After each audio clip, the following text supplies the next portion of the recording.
Bonjour à tous, Johnny à l'antenne.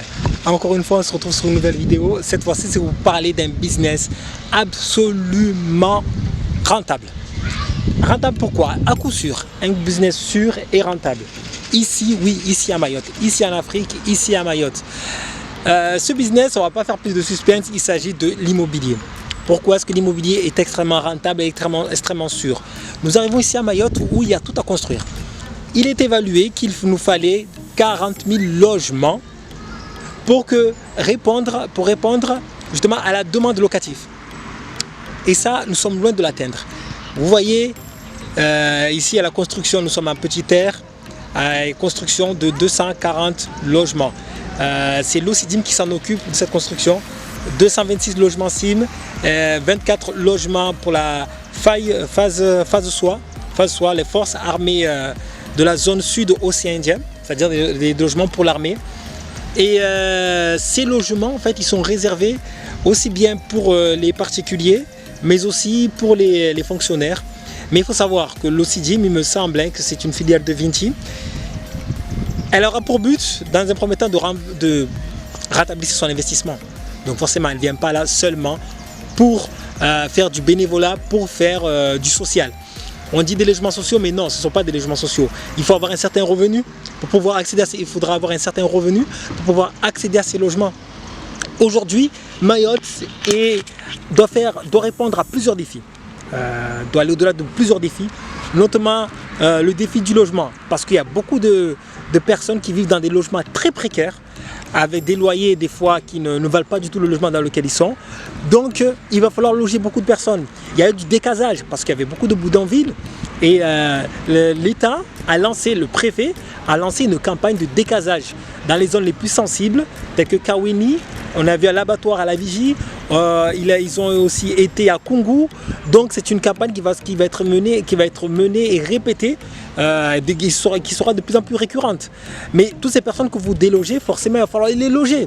Parce qu'il n'y a pas seulement des personnes en situation irrégulière, il y a des personnes qui ont leur titre de séjour, qui ont des enfants scolarisés, etc. Donc ces personnes-là, il va falloir les reloger. Et qui dit reloger, il va falloir construire. Chose que ici à Mayotte, il manque énormément. Et là est le premier point.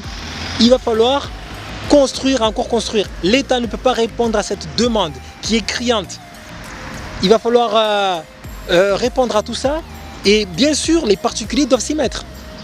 Deuxième problème, c'est que les particuliers n'ont pas cette mentalité, n'ont pas cet état d'esprit d'entreprendre, de faire de la location, de faire de l'achat-revente, de se lancer dans le business de l'immobilier. On sait que le business de l'immobilier, c'est quelque chose qui marche de partout dans le monde. Pourquoi? Parce que la population mondiale ne fait que croître. Donc forcément, les gens ont ce besoin, doivent répondre à ce besoin primaire qui est de se loger, tout simplement. Et loger une population qui ne fait que croître pose des problèmes d'espace, comme on peut le voir au Japon. Il y a des problèmes d'espace au niveau de la surface, les surfaces horizontales. Du coup, maintenant, les gens, qu'est-ce qu'ils font? Ils montent en hauteur, à la verticale. Donc, on construit des buildings, on construit des immeubles de plus en plus grands. Et le problème du foncier ici à Mayotte ne se pose pas vraiment. Pourquoi? Parce que beaucoup de personnes ont du foncier. Beaucoup de personnes ont du foncier, mais le seul souci, c'est que ce foncier-là n'est pas mis à contribution, justement, de la location. Il n'est pas mis à contribution, n'est pas tourné en business. Il y a des personnes qui ont des hectares, qui ont des terrains, qui sont là et qui ne servent à rien, qui dorment. En gros, c'est de l'argent qui dort. Mais il y a un problème qui va suivre de tout cela, c'est que les impôts vont venir derrière. Il y aura les taxes foncières qui vont venir et elle sera très lourde. Ici à Mayotte, elle est parmi les plus lourdes de France.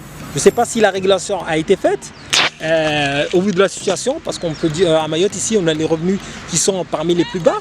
Et le fait d'avoir justement une taxe foncière qui soit aussi élevée, à arriver à un moment, il me semble qu'elle était comparable à celle à la taxe foncière de Bordeaux. Donc, ce qui est vraiment en inadéquation par rapport à la vie ici à Mayotte, et surtout aux revenus que l'on touche à Mayotte. Bien. Et donc tout ça va forcer forcément les gens à vendre leur terrain. L'État même, il y a certaines communes qui mettent un veto pour obliger justement les particuliers qui ont des terrains et qui n'en font rien. C'est que si l'État a un projet pour le bien de la communauté, ils seront ils vont pouvoir forcer la main justement de ces particuliers à vendre leur terrain. Alors vendre leur terrain pour le bien social, d'accord, pour le bien de la communauté. Et ça, c'est une chose qui va commencer à se faire de plus en plus. Parce que par exemple, ici en Petite Terre, parce qu'il faut savoir que Mayotte est divisé en deux parties. Il y a la Grande Terre et il y a la Petite Terre. Et la Petite Terre qui fait partie, qui me semble bien, qui est le territoire où les communes qui ont le plus haut revenu. Mais le problème, c'est qu'on manque énormément d'espace. Et pour répondre à ce besoin d'espace, besoin de foncier, l'État force la main parce qu'il y a beaucoup de terrains qui sont là, qui dorment, qui ne sont pas, qui ne sont pas construits. Avec tout ça, les particuliers, il faut qu'ils se lancent. Lancez-vous si vous avez du foncier, mais faites de la location, faites de la vente, parce qu'il y a un besoin criant. Vous ne serez pas du tout en perte. Non, pourquoi vous ne serez pas en perte? Parce que tout simplement, il y a de la demande. C'est pas comme si vous achetez un produit et que vous ne savez pas si vous pourrez le vendre ou pas. Non, là vous achetez un produit, vous allez construire une maison, vous allez construire un immeuble que vous allez pouvoir mettre en location tout de suite et être rentable tout de suite. Ou sinon, si vous ne voulez pas vous occuper de la location, qu'à cela ne tienne, vous revendez derrière. Et bien sûr, il y aura de l'achat parce qu'il y aura de plus en plus de besoins de mettre en location, il y a de plus en plus d'investisseurs qui vont venir. Et là aussi, c'est un troisième point à ceux et celles qui souhaitent investir ou les Mahorais qui sont expatriés en France et qui souhaitent investir mais qui ne savent pas comment. La location, l'achat-revente est une très bonne solution. Parce que si vous vivez en France, que vous avez des terrains ici, il y en a beaucoup qui sont dans ce cas-là et qui ne savent pas quoi faire. Qui sont là, ils ont un terrain, en réalité c'est une épine à leurs pieds. Il y a des tiraillements de famille. Ça qui est beaucoup présent chez nous, j'en sais quelque chose, mais il ne faut pas rester bloqué sur ça. Il y a des personnes en fait, des intermédiaires qui se proposent, nous en faisons partie, nous en ferons partie, pas pour l'instant, justement de mettre en relation en fait avec les personnes qui sont à l'étranger et qui souhaitent avoir un pied, un œil ici, sur le territoire de Mayotte pour de la vente, de terrain, de l'achat de terrain, de la location et autres. Et bien justement, il faut se lancer parce qu'il y a beaucoup à faire. 240 000 logements à construire et Dieu sait que ce n'est là qu'un quota, ce n'est là que, on va dire, une moyenne qui a été faite. Bien sûr qu'il en faudra beaucoup plus.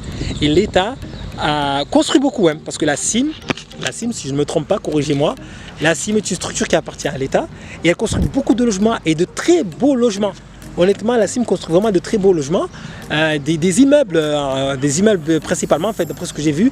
Il y a plusieurs projets qui sont lancés partout sur l'île, mais ce ne sera pas suffisant, pas du tout suffisant pour répondre à l'appel criant qu'il y a de besoin à la population de se loger. Parce que l'immigration est certes un problème, mais pour ma part, il faut voir l'autre versant de l'immigration qui est vraiment une force et aussi une manne, une opportunité justement à tout investisseur qui sont très lancés dans la location.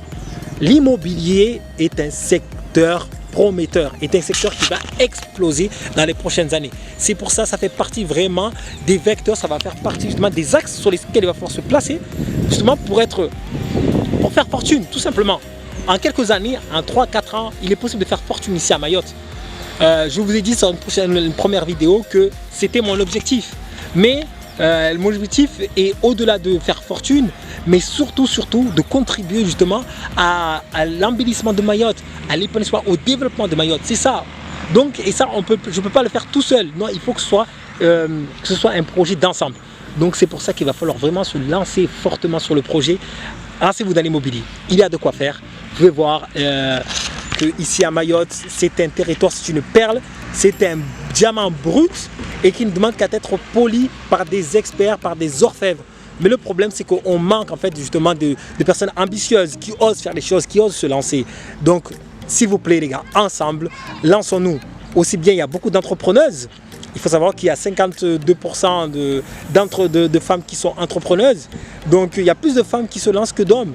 Et ça, c'est culturel ici à Mayotte, que les femmes sont plus entreprenantes, vont de l'avant, mais le problème, c'est qu'elles ne sont pas là pour prendre les grandes décisions. Bon, il faut que ça change aussi. Mais aussi bien les femmes que les hommes, lançons-nous vraiment. Et là, je fais un appel à la jeunesse. Meilleur de demain, c'est la jeunesse qui la fera. C'est pas ceux qui sont déjà établis parce qu'on sait qu'ils ont fait, ils ont échoué. Bon, enfin bref, on va pas s'étaler sur le sujet. C'est le sujet d'une prochaine vidéo. Mais l'immobilier, il faut se faire des sous, il faut se faire de l'argent. Il y a de l'argent à se faire. C'est un business qui explose vraiment. Juste, il faut se renseigner, se former, ne pas hésiter à se conseiller. Venez dans les commentaires, mettez-moi votre opinion, mettez-moi si vous avez des projets ici. N'hésitez pas à laisser vos commentaires, à liker, à partager bien sûr. Et ensemble, nous irons loin. On fera de Mayotte le royaume qu'il était dans le temps et encore plus encore. Allez, ici les ghettos, à vous les studios. Peace.